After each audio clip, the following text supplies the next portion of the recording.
രാവിലെ എണീക്കുമ്പോഴത്തേക്ക് തന്നെ ചോറും കറിയും ചായയെല്ലാം ഉണ്ടാക്കി വെച്ചിട്ടുണ്ട് എൻ്റെ പി ജി ഫ്രണ്ട് കേട്ടോ ശ്രീ ചായ ഉണ്ടാക്കി തന്ന്. ഇന്ന് സൺഡേ ആയതുകൊണ്ട് ഓള് എന്നെ വിളിച്ചിട്ടില്ല.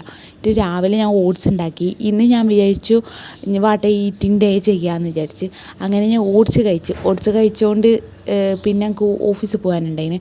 ഞാൻ ഓഫീസിൽ പോയിട്ട് വരുമ്പോൾ ഞാൻ ഒരു ഗ്രേപ്പ് ജ്യൂസും കുടിച്ച് നല്ല ആടിപ്പാടി മറ്റേ ചിക്കൻ വെക്കാമെന്ന് വിചാരിച്ചിട്ടുണ്ടായിരുന്നു. ചിക്കന് വേണ്ട ഐറ്റംസും വാങ്ങിയിട്ട് റൂമിലേക്ക് അഞ്ചു ഞാനും ആരെയും കൂടിയിട്ട് ചിക്കൻ കറിയെല്ലാം ഉണ്ടാക്കി. മെയിൻ ഷെഫ് ആര്യാട്ടാ, അവൾ കാസർഗോഡ് ആര്യ, എൻ്റെ നാട്ടുകാരി.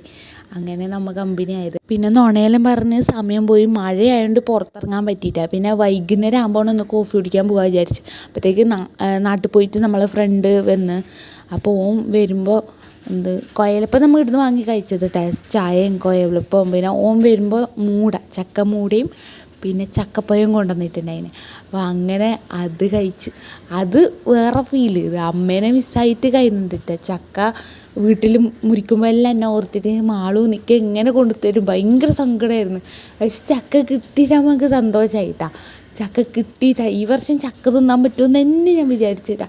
ചക്ക പറഞ്ഞെങ്കിൽ പ്രാന്താണ്. ഇപ്പോൾ ചക്ക തിന്നിട്ടാകുമ്പോൾ ഒരു സന്തോഷം കിട്ടീന്, അത് വേറെ ലെവൽ. ചക്ക തിന്ന സന്തോഷത്തിൽ വേഗം കിടന്നുറങ്ങി. ഇന്നത്തെ ഈറ്റിംഗ് ഡേ എങ്ങനെ ഉണ്ടോയെന്നൊന്നും അറിയില്ല. എല്ലാവരും എന്നെ സബ്സ്ക്രൈബ് ചെയ്ത് സപ്പോർട്ട് ചെയ്യണം ഗൈസ്. അപ്പോൾ ശരി, ടാറ്റാ, ബൈ ബൈ.